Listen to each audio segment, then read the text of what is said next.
Hello everyone. So, as you can tell, I'm alive and kind of kicking. It's kind of hard to be able to do such things as you could probably imagine. So I wanted to make this video for two reasons.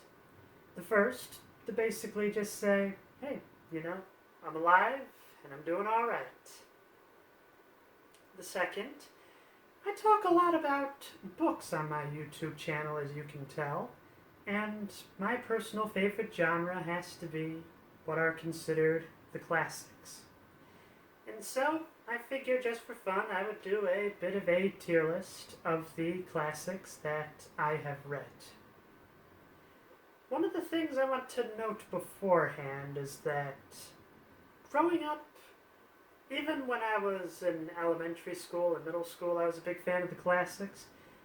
But there was a lot of them I never really read the whole book of. I read abridgments meant for younger readers to try to get more into literature, so there'd be like illustrations, shorter stories, etc.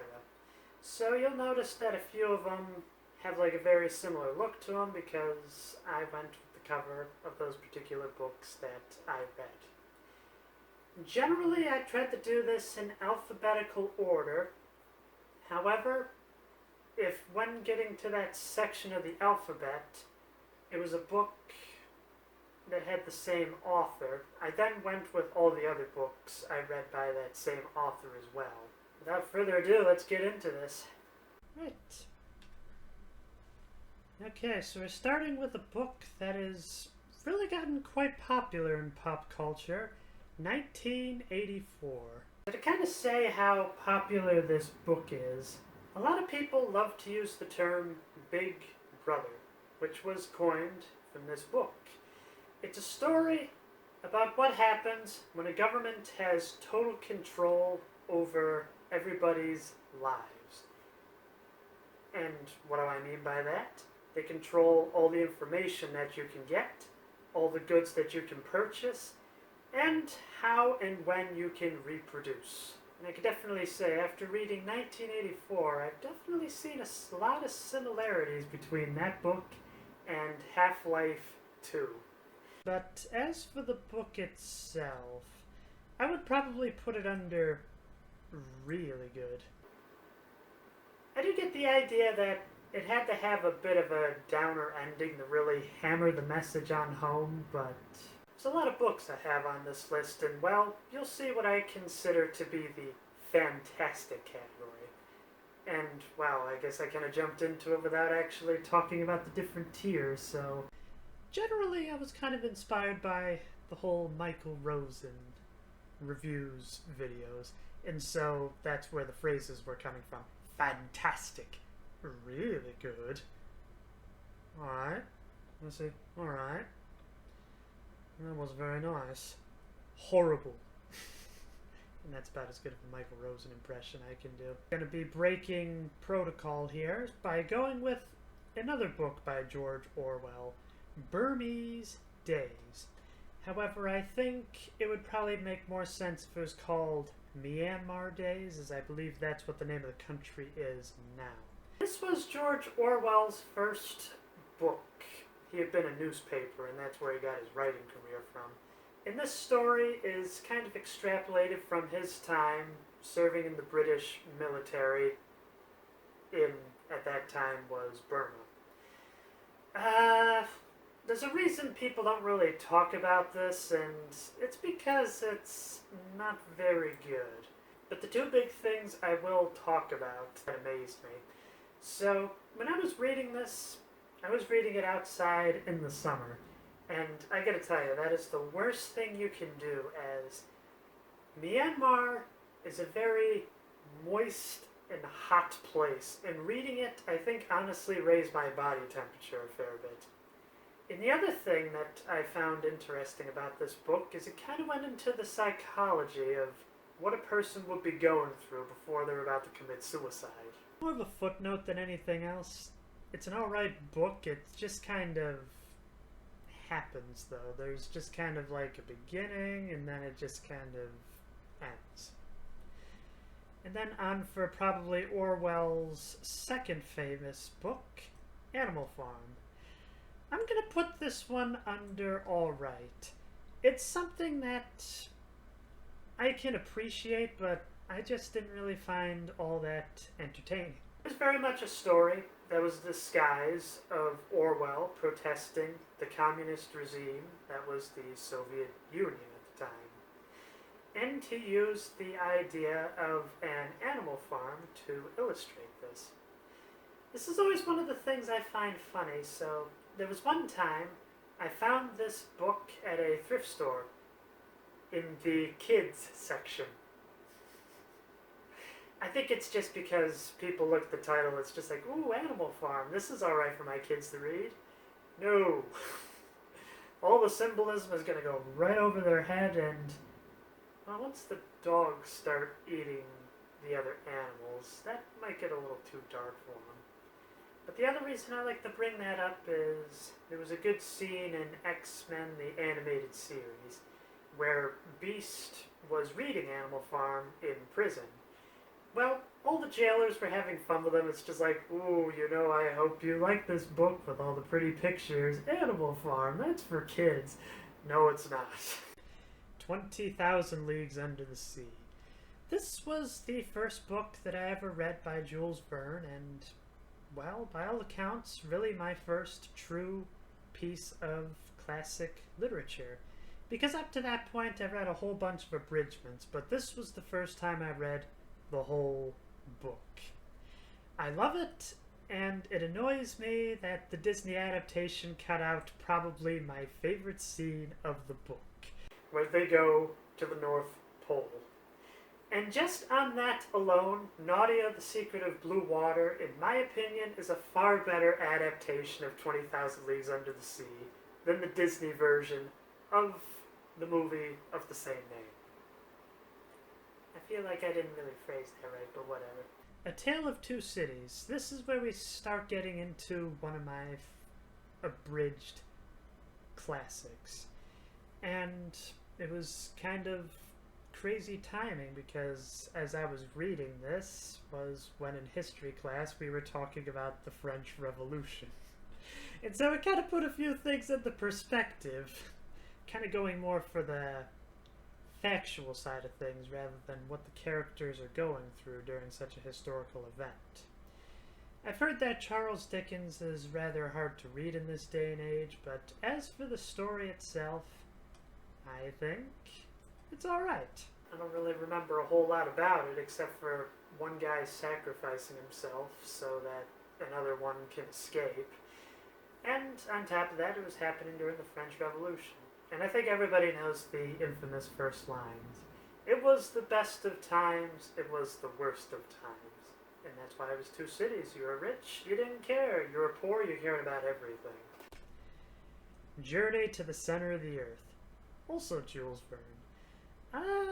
I really liked it, but not as much as 20,000 Leagues Under the Sea. It was just, maybe it was because it was my first, or I just loved the idea of the inventive technology, or these rather interesting characters and situations they were put in, but Journey to the Center of the Earth, really good, but just not as good. From the Earth to the Moon. This book was so bad I have yet to finish it. It is so dull, which is really annoying because it has a really good setup. The basic idea is that it's right after the American Civil War has ended, and this club that is dedicated to making all kinds of weapons, so like cannons, rifles, or mortars, any sort of firearm. They're bored, so one person brings forward, you know what, let's launch a projectile to the moon, and it's like, okay, this is interesting. And then it just goes into nauseating detail as to where they gotta set up the cannon, what kind of materials they need. By the end of it, you could probably just do it yourself, and it would probably be even more entertaining. And like I said, couldn't even finish it. Even when it got to a point where Daredevil was just like, can you hollow out that capsule? I want to fly to the moon. Dull. Just very dull. Oliver Twist. Once again, another Charles Dickens, and another abridged classic. I feel kind of embarrassed to realize that Oliver and Company, the Disney movie, was very much a riff on Oliver Twist. However, it's fascinating that Fagin was the good guy in that movie, while in the book, not so much. I think probably the most famous thing about this book is when Oliver is at the orphanage and is just like, please sir, may I have some more? And the person there is just like, more! And then he just starts beating him like crazy. It is a depressing book to say the least, but it's a lot like the story of Ben-Hur, if you've ever seen the movie. The idea that you have to go through all this suffering in order for that ending to be very sweet.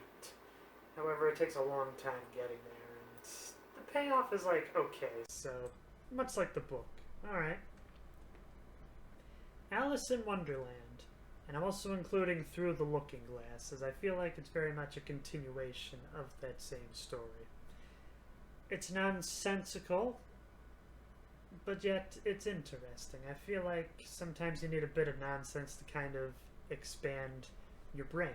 Because if you only exist in the real world, things are going to get stale after a while. So, imagination is really impressive. And it's even crazier to think that he was just making all this up for a girl that he didn't necessarily have a crush on, but was friends with, named Alice. I'd say it was alright. Dune. Ugh. I absolutely hated it. I give it like an A+ for world building, but I give it an F for story. Frank Herbert spent so much time crafting this elaborate world, the hierarchies, where everybody stands on the throne, who the brothers, sisters, cousins, fourth in line is. It's a very expansive world. But dang it, you just explain everything and then you tell the story. Like, one of the biggest problems I had, so they explain an assassination attempt on the king in nauseating detail. And then they pull out the assassination attempt, going over every detail once again. However, there is a little bit of a twist at the end, so it's like, oh, that's interesting. But the most egregious thing I hate about this book is the conflict with the main villain. You spend all this time describing everything, and then you get to the final confrontation between the hero and the villain. They're about to face off, and then you turn the page, the battle is over quickly. What? You spent all this time describing the vermin, the sandworms, the spice, which, let's be honest, it's basically just oil, because I'm pretty sure Frank Herbert just went to Iraq. It's like all I'm really getting out of it. I hate this book. And if this is a book you like, please, explain it to me. What is there in here that I am not seeing? I want to know. All Quiet on the Western Front. This was required reading for school, actually. And I think it was for a very good reason. Much like World War I itself, it was just mindless destruction. It really goes into the horrors of war. Narratively, I always thought World War I was a bit more interesting because there wasn't necessarily a good or an evil. It just got to a point where Germany was the first country to run out of resources. They surrendered, and so the world just collectively said, okay, you started this, you gotta pass reparations and everything. And so they got ticked off and World War II happened. And World War II, I feel like, in terms of a narrative, is pretty boring because there's objectively a big baddie that had to be defeated, and all these countries came together to either join them or destroy him. As for the book itself, I think I'll put it under alright. Because while there are definitely some very memorable scenes in it, like when there's that big epic battle and there's just bits and pieces of people flying everywhere, it really goes into the horrors of war.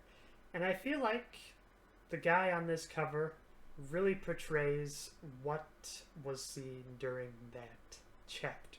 And it's kind of ironic. I was talking about how World War One made such an interesting narrative, but yet here we go. We have a book based on the World War II campaign, specifically from fighter pilots with Catch-22.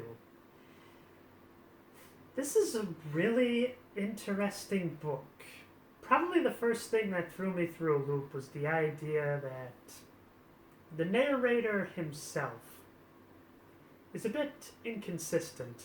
Because I remember there was a few times where I'm just kind of like, but wait a minute.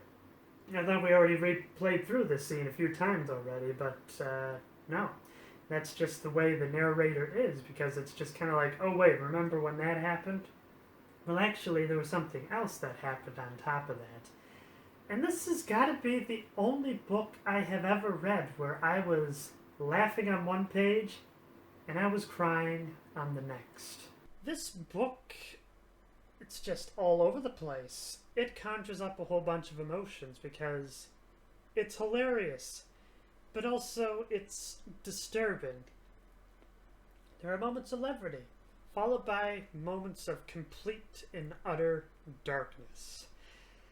It is such a hard book to quantify, and because of this enigma, I'm putting it under the fantastic range because it is just something that I feel like everybody needs to experience, and I feel like my life has gotten just a little bit better by experiencing this book.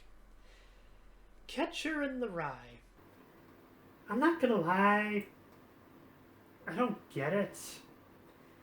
The main thing I remember about it is what a good friend of mine said. So for him it was required reading because he was in an accelerated English program while I just took the standard one. I probably could have taken the accelerated, as I ended up reading all the books that were part of that curriculum anyway. But the main thing I remember him saying is Holden is written like an actual teenager. He swears. He thinks the world is bogus. Everybody's a phony. He doesn't want to be able to be a corporate cog like everybody else. And for that, that's really interesting. But the main thing I remember going into this book is how often they drop the F-bomb. 3 times. That's it. I'm pretty sure in Grand Theft Auto 4, by the time you get to about the 2-hour mark, you would have heard that word at least 10 times. And so, if the book was intended to shock, which it really didn't shock me at all, I feel like it completely fell flat. Crime and Punishment. Fantastic. It is a really interesting book. I will admit, I feel like it kind of falls apart at the end for me, because it's very much about a person rebelling against society, which it's kind of funny, as I was just talking about Catcher in the Rye doing the same thing. But yet here, I feel like it's a bit more interesting, as the character, I feel like, just has nothing else to live for. He's at the bottom. He found out that he could actually get away with things. But eventually it kind of goes the Telltale Heart route, where it slowly starts to eat up on him. Dostoevsky just does a fantastic job diving into the psyche of, I'm trying to remember, Raskolnikov, that was his name. He's just a very interesting character, if not just a little too relatable in the idea that he was a student that wanted to go to college, but yet ended up with no money and no job. The only difference is he didn't get a degree to go with it. The Grapes of Wrath. Yes. It's one of those things where I can see why this book won the Nobel Peace Prize. But at the same time, I want hope. And every time there's a speck of it, it just completely goes away. But yet, that's the point of the book, is just to show how there was just no hope for anybody living in the Dust Bowl at that time in American history. So I give it like an A+ because it accomplished its goal, but as for reading it, it was very difficult. I think I'll just put this in the alright category because I've read a lot of other Steinbeck before, and, well, he did a fantastic job with creating these beautiful, lush landscapes with his flowery descriptions. But it's just such a dark place that he sends you. Looks like this one was a bit of a misdo. So the next one I'm gonna skip to is Of Mice and Men. This one was also required reading for school, and it's rather fascinating, the idea that the book is like barely 100 pages, but yet it is just as poignant as Catch-22, which was a 400-page masterpiece. Yeah, it's really good, but I just kind of wish there was just a little more. I guess I'm just reminded of... I'm trying to remember who said this. It was an English teacher. It's like a good story, a thesis statement, an essay, what have you. It's like a woman's skirt. It should be long enough to cover the point, but short enough to be interesting. And this book is definitely short enough, but I don't know. I just wish it was just a little bit longer. East of Eden. I absolutely love it. East of Eden and Kiki's Delivery Service, the Miyazaki film, not the book. Maybe someday I'll read the book. I just put them in the same category where you're basically just kind of transported to another world and you just kind of live there for a while. It's crazy how, in the grand scheme of things, very little happens, but yet you get very vested in these characters and you want to see where their future comes from. Well, actually, not necessarily a fair description because, well, the big thing of East of Eden is that, I believe it was Adam Trask was his name, his wife was a complete psychopath. It's very heavily hinted that she ended up murdering her own parents.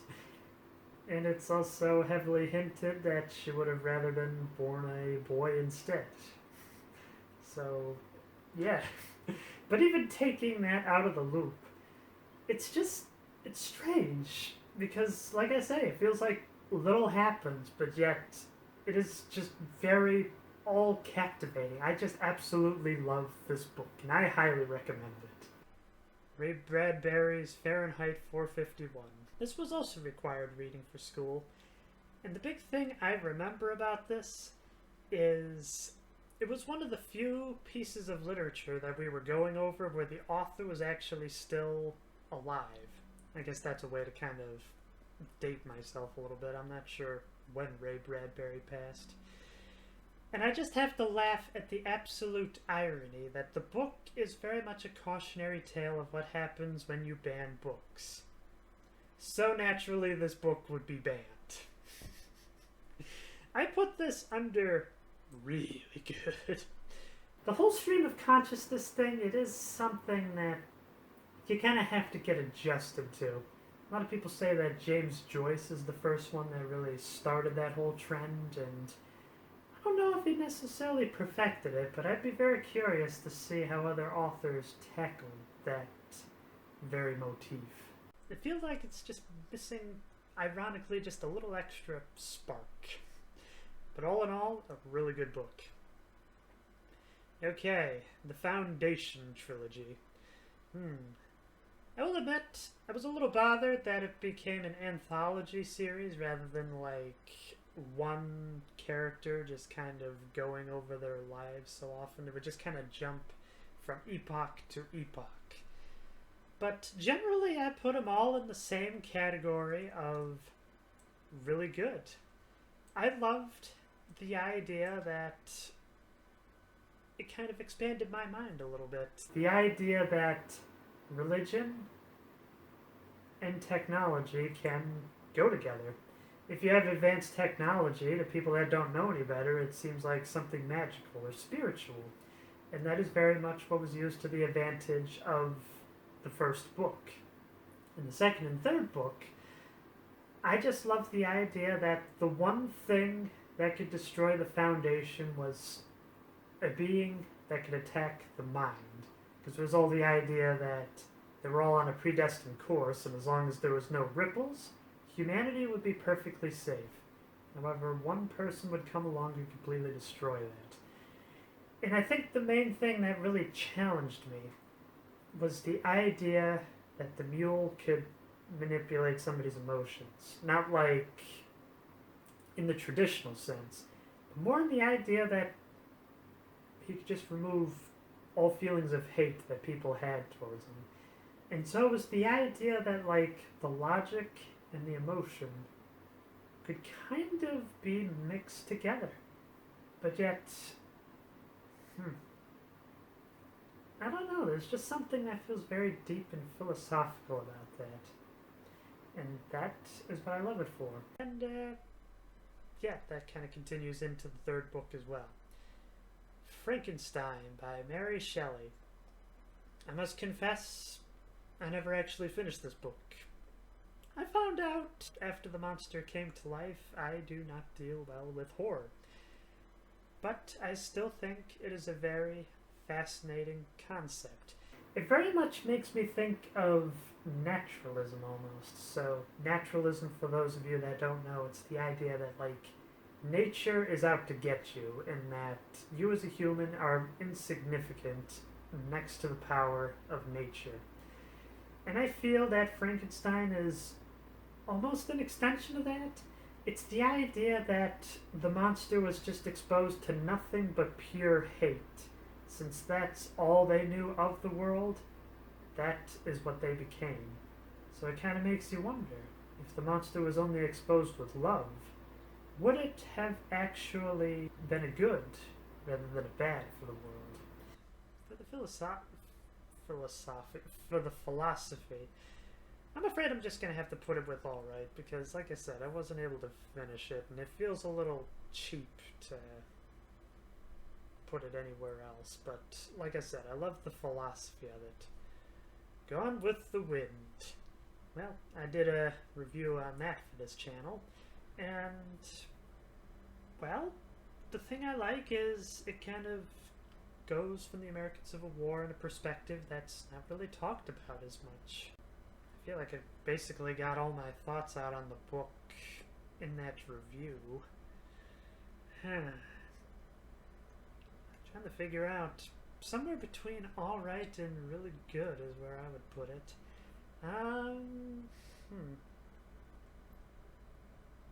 I think I'll put it under really good, because it really brings up a new perspective, not only on that time in history, but also just in general. The idea that you should just kind of flip around the coin as you might see something completely different. William Golding, The Lord of the Flies. I think that's what Beelzebub roughly translates to from Latin. This one was also a book I read in school, and the main thing I'll always remember about it is we were going over the famous scene where one of the characters brutally destroys a pig, and I remember one of the students was just like, teacher, this book is messed up, and she just retorted, this is what literature is. And I think the main thing she was trying to get across is the idea that it takes you out of your comfort zone. It's there to challenge you, to make you think in a different way. And, well, I've kind of gone back and forth on Golding's philosophy, the idea that everybody is born with a seed of evil, but what your life experiences are really depends on how well that seed is cultivated. I'd say it was alright. The Adventures of Tom Sawyer. Eventually, I would love to read the full version of this book, because I really liked it. Guess that's about all there is to say about it. The Adventures of Huckleberry Finn. This is one of the few books that I've read multiple times. The first 2 times was just because I got bored about halfway through and I just couldn't go any further. And then the second time I went a little further, got bored, couldn't go any further. Third time I managed to get all the way to the end, but yet for the longest time I could never remember the ending. And then I read the abridged version, and then I remembered the ending, and then after finally getting to that point, I feel like I can finally close out that chapter of my life. I think this is the problem I have, is it's the adventures of Huckleberry Finn. Some of the adventures are really interesting. Having to escape from his abusive father. Having to take the gold from a band of thieves while in a derelict riverboat. Having to cross-dress into town to try to get supplies. Or even just the very beginning, escaping from his civilized life. Those were all interesting. And then you get to the point where you bump into a duke, you go into town for some sort of adult play where some guy's dressed like a zebra, and I guess some guy with a tattoo of an arrow gets shot. There's a lot of dull ones towards the end, and well, like I said, it took me a long time to get to the end, and once Tom Sawyer showed up, it's like, oh, hey, it's the guy from the better book. But yet I couldn't remember the ending. I just kind of put it under all right. I know this is kind of put up there as like a holy grail of classic books, but I get it, but I just don't like it that much. Okay, it's annoying that this one split up a little bit, so The Fellowship of the Ring, the first of the... Well, actually, let me start over. I'm going to start with The Hobbit itself. Absolutely fantastic. I think why this book is still widely talked about is the idea that Bilbo Baggins is an unexpected hero. He came from nothing. He didn't really have special powers until he got the ring, and so he just had to rely on his intellect. And by the end of it, he ends up becoming the hero. And on top of that, just kind of love the world that Tolkien paints in there. And it gets even better when you get to The Lord of the Rings. Honestly, I'm just going to put these all under fantastic because, honestly, I'm a very slow reader. But that was the first series of books that I had a very, very hard time putting down. I just kept reading them like crazy because I just wanted to know what happened. I wanted to get into the lore. I wanted to see more of this fantastic world. I was not disappointed when I got to the end. Yeah. How in the world did this one get mixed up? This one is another Mark Twain book. A Connecticut Yankee in King Arthur's Court. It's a rather fascinating thing. Basically just imagining at that time what a modern person would be like if he just landed in the medieval ages. I'm going to put this under alright because the ending, in my opinion, is rather sour, but up until that point, I love the underlying philosophy, the idea that he's trying to educate these very ignorant people, but yet they don't understand it because they only know their way of life as opposed to his way of life. It's a rather fascinating book. Ivanhoe. Not gonna lie, the only reason I picked this one up is because it had a rather fascinating cover. Unfortunately, I wasn't able to find the picture of that cover for this tier list, but all the same, it was rather fascinating to read a piece of medieval mythology, I guess. In fact, it's kind of crazy how there's a small chunk of it that kind of plays out like Robin Hood fan fiction, as Robin Hood does show up for a brief stint of time. And the other reason I really wanted to read this book is I remember there was this one Bugs Bunny episode where he's reading a book about knights and whatnot, and I'm just like, okay, that book that he was reading, just that little snippet sounded really interesting. Unfortunately, I don't think it was this book, but I still rather liked it, even though, of course, there was that one siege that was told from 4 different perspectives for some reason, and I think it was just alright. Madame Bovary. This one was one I did a review for on the YouTube channel, actually. Yeah, I'd probably say it was alright as well. I'm not really sure what to say. I mean, I very much appreciate the effort that went into this book because I believe Flaubert was his last name. He very much took the philosophy write what you know to heart. So he did a deep dive into everything with this book so he could write it more accurately. And also, it's just kind of nice because we'll be getting The Great Gatsby later, but it's nice that the mirror is kind of flipped, where instead of the man trying to get the woman, it's the woman trying to get a man. It's a very tragic ending, but I guess maybe that's kind of the modern morality kind of going in at that section, basically saying this is what happens when you start cheating. Moby Dick. Absolutely awful.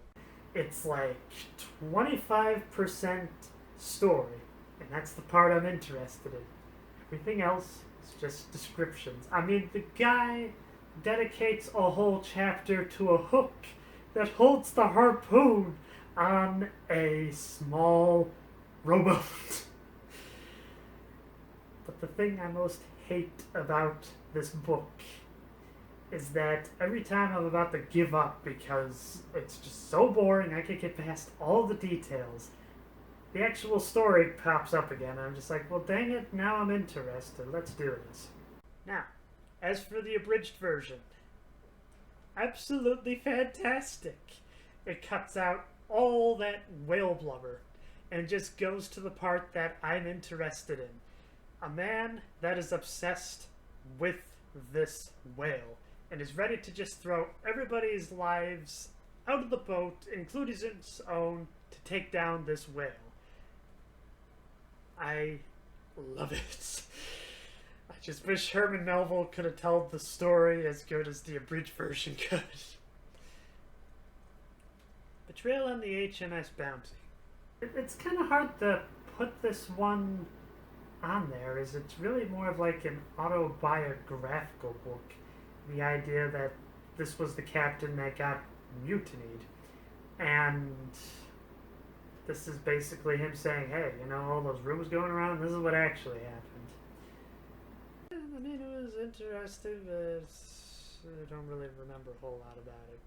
One Flew Over the Cuckoo's Nest. I absolutely love this book. I'm sure it's probably something that's been done before, but this is the first time I ever read a story with what is the word I'm thinking of? An unreliable narrator. In fact, he very much says it by the end of the first chapter. He basically says, you know, I'm in an insane asylum. It's hard to say what is real and what is factual. And so it's very much up to the reader to try to decide how much of this is what actually happened, and how much of this are the ramblings of a complete lunatic. In fact, did the book ever happen? And was it all just an imagination within this guy's mind to prevent himself from going insane? And that is one of the things I absolutely love about it. It's a mind expansion book. Peter Pan. I know it's based off a play, which, I mean, it would probably be an interesting play to see maybe one of these days, but to read through, it's not very good.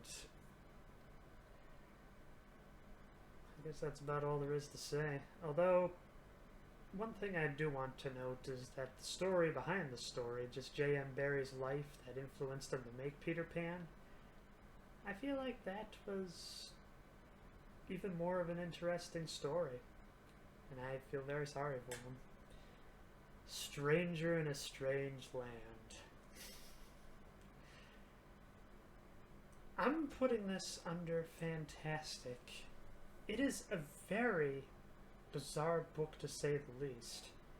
There's a lot of critics that would kind of bring up the idea that the book is presenting a new way that you should live your life, but even the author himself is just kind of like, no.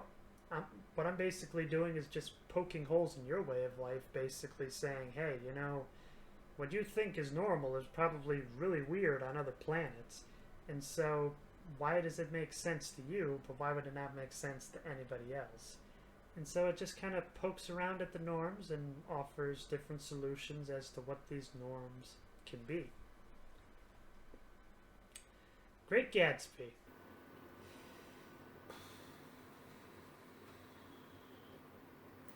I'm just going to put it under all right. The main thing that I remember about this book is it's told from a first-person perspective, but in the strictest sense possible. As in, if the first person is not there, he has no idea what happened. And that I found really interesting. And I think I'm kind of with the author himself on this. He's just kind of like, really? Out of all the stuff I've written, this is the one you're going to hold up in high esteem? I think it's the idea that, like, it's short, and a lot of people say that the symbolism is obvious. Which just goes to prove how much of a Philistine that I am, because it just all went right over my head. And I'm just like, I don't get it. But personally, if it was the choice between Madame Bovary and Great Gatsby, I would give it to Madame Bovary. I just found the Madame to be a much more interesting character as opposed to the Great Gatsby. And I guess maybe that's the point, is to try to show that he really isn't all that great, while Madame Bovary is just kind of showed to be flawed from beginning to end. I don't know, it was just something I liked more about her, or maybe it's just because I'm a woman. The Adventures of Robinson Crusoe. Once again, the abridged version.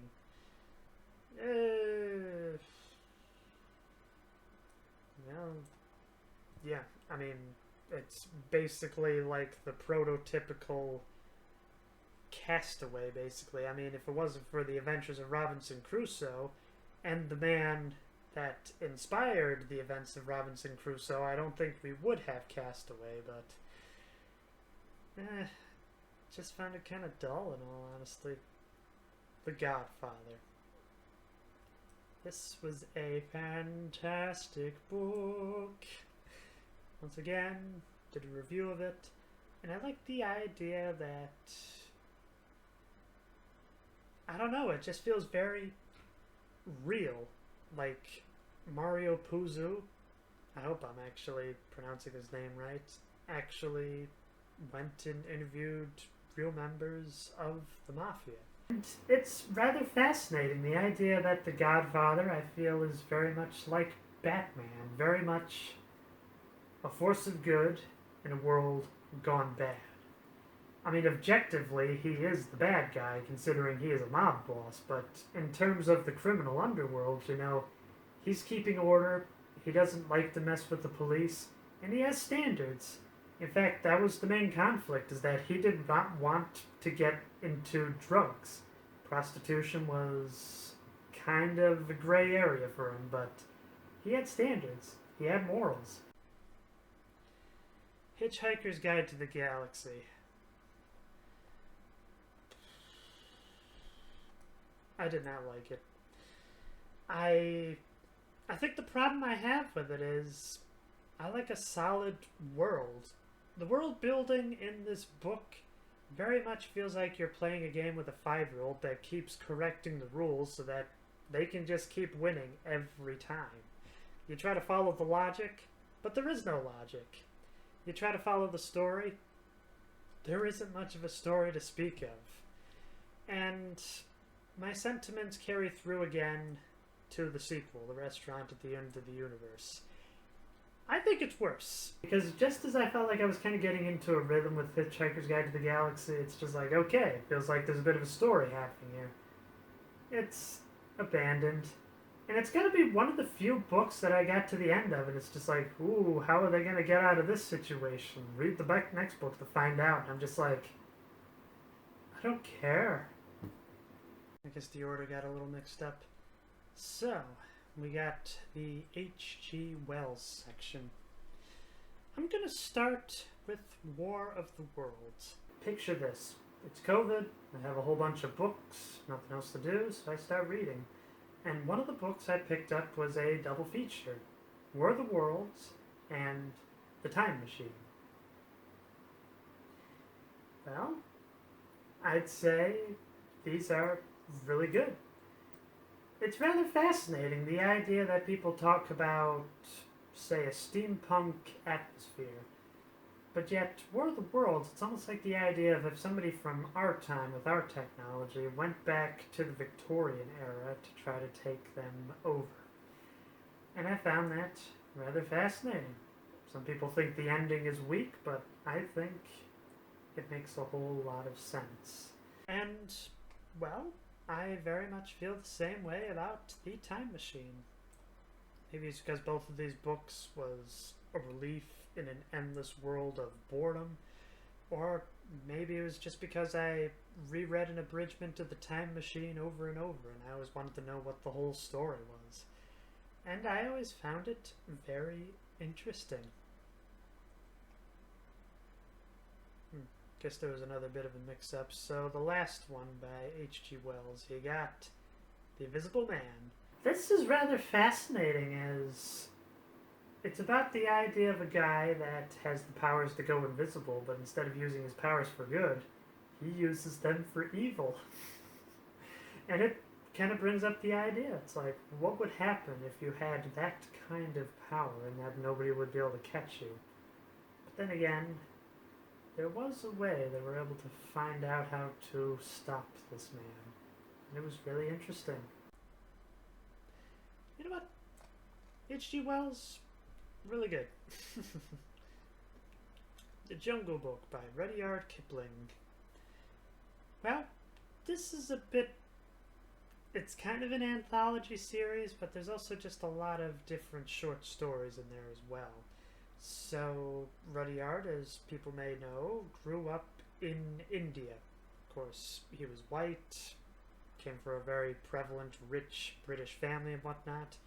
But what the Jungle Book was kind of an idea of taking all the stories that he heard from other people in India and wanted to kind of bring them together to kind of write it down for people that didn't know Hindi to be able to read and whatnot. The only real standout, aside from the story of Mowgli, which there's several of them, which are a lot darker than the Disney version. I think the Andy Serkis version definitely nails what the book was all about. But outside of those, you got the story of Rikki Tikki Tavi, which is a mongoose that ends up saving his family from cobras. Probably just watched the Chuck Jones movie of that. Didn't really like it that much. The Hound of the Baskervilles. My first Sherlock Holmes book. Or at least my first real one. As you can see, I read an abridgment. The abridgment was alright.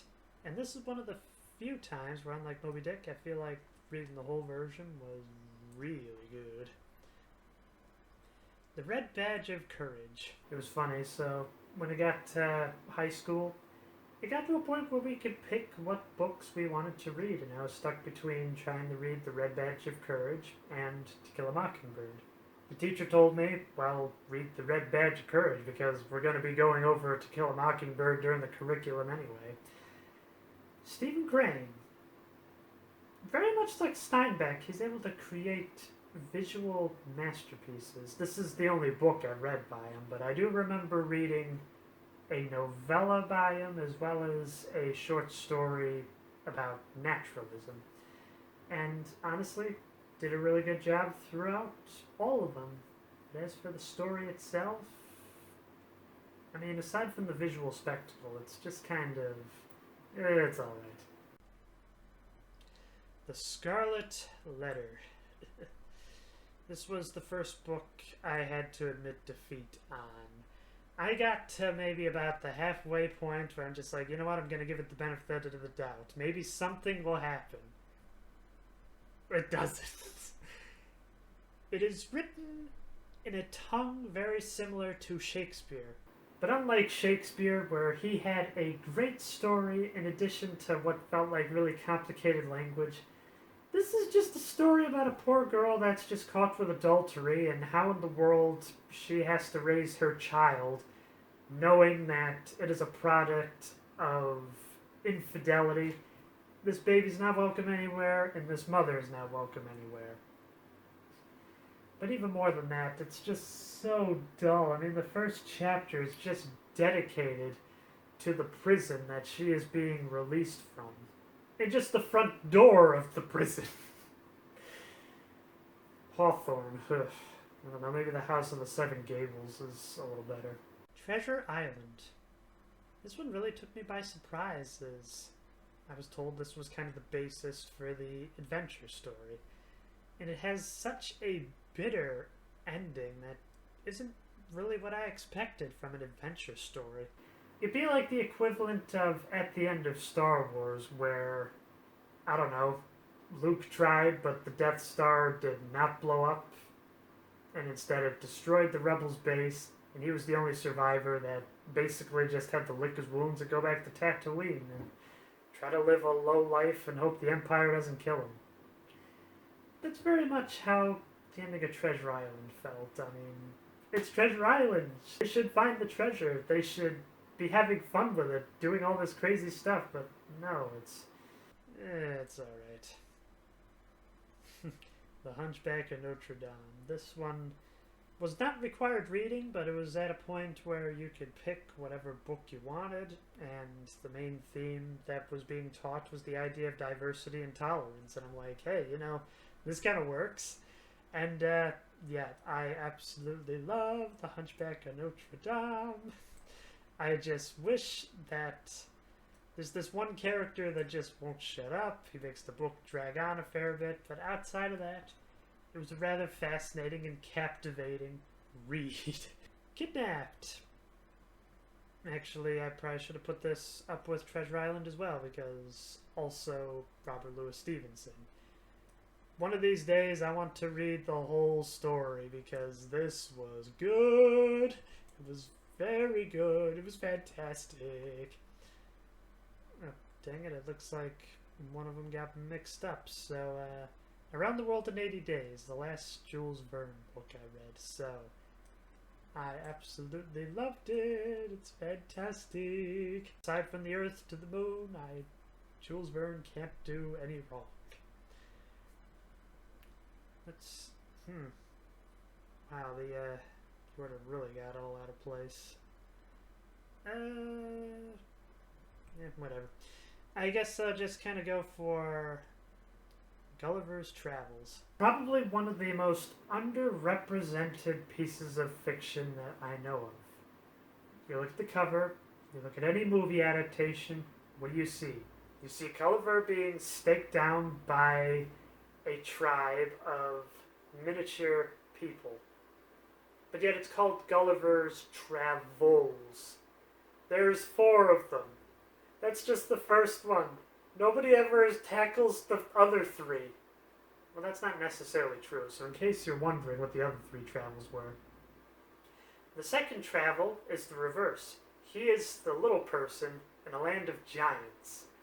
The 4th one, he goes up into a castle in the sky called Laputa. And the basic idea is, up there, the people are only concerned with math and science. So anything else, they have absolutely no idea what's happening.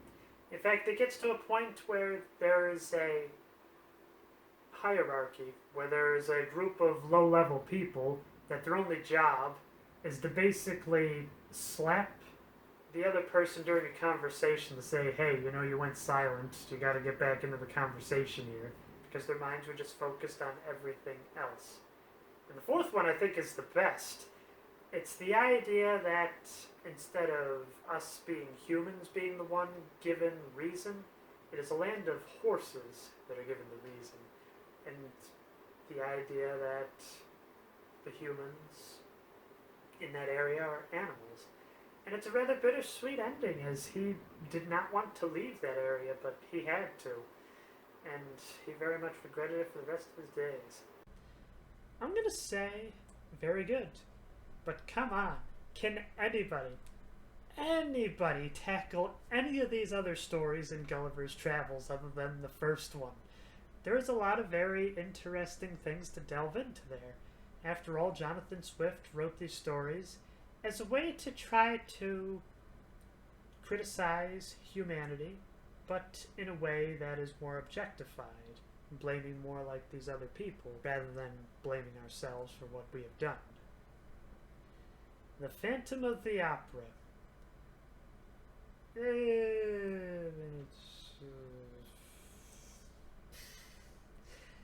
It's not necessarily that I hated it, it's just it can get a little dull. I don't know. I just think it made a much better movie. And I was very surprised when I did finally get the chance to watch the Lon Chaney version how accurate to the book it is. Especially compared to the Andrew Lloyd Webber play turned into movie adaptation of the book. Wuthering Heights. I'm not gonna lie, this book completely took me by surprise. I don't know why, but I was just told that it was like a generic romance story. But it is a lot more than that. But I will admit, one of the issues I do run into is, I remember even when I was reading the back of the cover, which was kind of like a summary to get you invested in the book, it very much painted the idea that Heathcliff was the villain. Maybe it's because I live in an area where we really don't have classes and whatnot. I mean, we're just separated by wealth. Nobody cares about titles in that way. But I very much feel like Heathcliff was the victim. It wasn't his fault that he was the illegitimate heir to Wuthering Heights and that all the servants basically wanted to destroy him. Or that Catherine, I believe that's what her name was, would accidentally trip and the neighbors would indoctrinate her to give her the same hate that everybody else had onto Heathcliff. I feel like it's very much a tragedy, but yet there's still that romance. The idea that Catherine's ghost still very much haunts the property. While Heathcliff is a bitter man that, well, he fell in love once and never be able to do it again. Is a lot like Frankenstein. Nobody ever really wanted to show it to him. Okay, I'm gonna go for a more modern classic with The Kite Runner. This was actually required reading for school, and I absolutely loved it. It took a setting that, where I am in this part of the world, was very foreign and exotic, and it was presented in a way where I could actually understand it. It's just a good book. I don't know what else there is to say about it. I do remember he wrote a sequel. Maybe one of these days I'll get around to actually reading it. It's sequel. I mean, he wrote another book. I'm not sure if it's related. Okay. Yeah. I think, well, let's see. To Kill a Mockingbird. This was really the book that really got me interested in reading. Not to say that I hated it before, but this was the first book that I ever read for school that I'm just like, I absolutely love this. We are required to read so many chapters a day, and then we'd be asked questions on it. It got to a point where I'm just like, screw it, I want to know what happened. So I just kept reading past and past what we were required to do it with. And I found the characters really interesting. I found this setting really interesting. Kind of compare it to East of Eden and the idea that it is like a small town where very little happens, but yet what does happen with these characters, it feels like a big deal. The Wind in the Willows. No, not horrible, just I don't know what there is to say. I'm just kind of like, I was entertained, but that was it. Where the Red Fern Grows. Required reading for school. Got to maybe about like the first 5 chapters. Lost the book for about a week and a half. was able to follow along just fine with the way we were summarizing it in class, and I just didn't like it.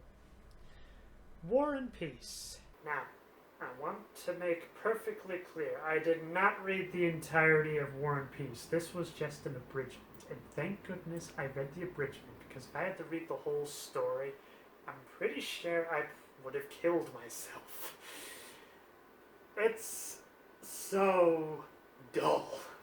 I think the problem is it's because it's told from the perspective of like 5, maybe 6 different people.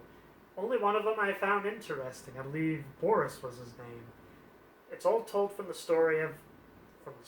perspective of a whole bunch of bougie rich people. This guy came from nothing, but yet all of a sudden their like aunt died, and he has to figure out how to be able to live in this lavish world with all these other super snobby people. And that down-to-earthness I found rather interesting. In fact, when the war did break out, he was on the front trying to defend Russia from Napoleon. All of the other people were just like, oh no, it looks like my house is about to burn. I guess we'll have to go to the Riviera. And the other problem is Dolohov, I believe his name was the other interesting character. He was a prankster. He tied a police officer to a bear and had him ride around the town like a rodeo. That was interesting. And then he gets killed because of a duel with a girl. But really, my heart goes out to Mrs. Tolstoy, who had to handwrite the book 4 times by candlelight. How in the world she didn't kill her husband over this, I will never understand. And last, but certainly not least, the combined works of one of my favorite authors, Ayn Rand. I'm going to go through this in the order that the books came out. We the Living. I would say I put it in the same category as Gone with the Wind, in all honesty. It brings up an interesting perspective. What it was like to be able to grow up knowing what the world was like while the Tsar was on the throne in Russia, and then the communist regime following afterwards. There were so many people that were hoping that the Tsar would come back and that all the money they stockpiled would be worthwhile again. And there were some that still very much held through with the Tsar, and they were blackballed by all the people that wanted the communism. And it was the idea that if you were not for the cause, you were against it. And you were either killed or you tried to leave the country and ultimately got killed again anyway, but at least you tried. It was really good. Anthem. This is rather fascinating because I feel like Anthem is very much like 1984 light. And it's rather fascinating for the reasons why. Is both are for the same, but different reasons. So, George Orwell, he was a starch socialist. He loved socialism. And so when he saw how his pure way of thinking was completely and utterly destroyed by the communist regime that happened in Russia, he was very much dissuaded. The idea that, well, this is how socialism could be used for evil. And that's what 1984 was about. And Animal Farm was very much a, how dare you destroy my pure way of thinking, you animals, you pigs. And so with Anthem, I grew up in Russia. In fact, We the Living is very much based off of her experiences, as she knew what the world was like with the Tsar, the communist revolution, and then the communist institution. The only difference is her family, they were able to get enough money together to send her off to America because they knew she was not going to survive in such a regime. And so from that day, she was very much anti-communism. She wanted to do everything and anything she could to make sure that such a system would not come into the United States. Anthem was very much, I think Atlas Shrugged is more kind of tackling that idea, but Anthem, I mean, much like 1984, it's more about the idea of when an authoritarian regime takes over, but while 1984 really focuses more on the regime itself, I feel like Anthem is more about how you kill the individual rather than how you keep the individual in line. Similar, but a little too short, and I don't know, I just like 1984 a little better. The Fountainhead. Much like Catch-22, as well as One Flew Over the Cuckoo's Nest, this was probably one of the most thought-provoking books that I had ever read. It's very much a character study. You got two opposing views. You got Peter Keating and Howard Rourke. You got Howard, who was an outside thinker. He didn't care for the classics because it's just like, come on, we've done a lot better than this. Why in the world do you want to keep drudging up the past? While Peter Keating was very much the opposite. It's just like, okay, whatever the customer wants, I will compromise everything to bend over backwards for you. And as such, it kind of shows the idea that Howard Rourke, he got like very little that he could do, next to nothing actually, because nobody wanted to work with him. Those that did were very surprised and very pleased with what he did. While Peter Keating would compromise everything, he was a crowd pleaser, he just had too many jobs and whatnot. It was just a rather fascinating character study, and I loved it. And well, you've been watching this channel long enough, I'm sure you know where I'm putting Atlas Shrugged. I absolutely love Atlas Shrugged. But if I just had to nitpick on a few things. First, the chapters go on for a very long time. It's nice that there's like little breaks here and there, but honestly, whenever there was those breaks, it should have just been a new chapter. And the other big thing is the famous 60-page speech that took the author 2 years to write. I mean, it's an achievement, but in terms of the story, it gives nothing. You've been reading it up to that point. You got the entire philosophy that was around at that point. You don't need a summary of it. You already know. You know. But just kind of strike those out. I put this up there with Lord of the Rings as a book that I just could not put down. I absolutely loved the mixture of genres. The characters I found relatable and very interesting. And much like 1984, I find it's a little scary how much of it can definitely be read in what's happening today and whatnot. But this book is not really well liked, and I guess people that do like it become not well liked, so whatever. In a world you can be anything, be yourself. And that was very much the underlying message of Ein's philosophy. Do what makes you happy, just as long as it doesn't take away from anybody else's happiness. So, let me just kind of scroll through the list real quick so you can just kind of see everything. These are all the classics that I have read.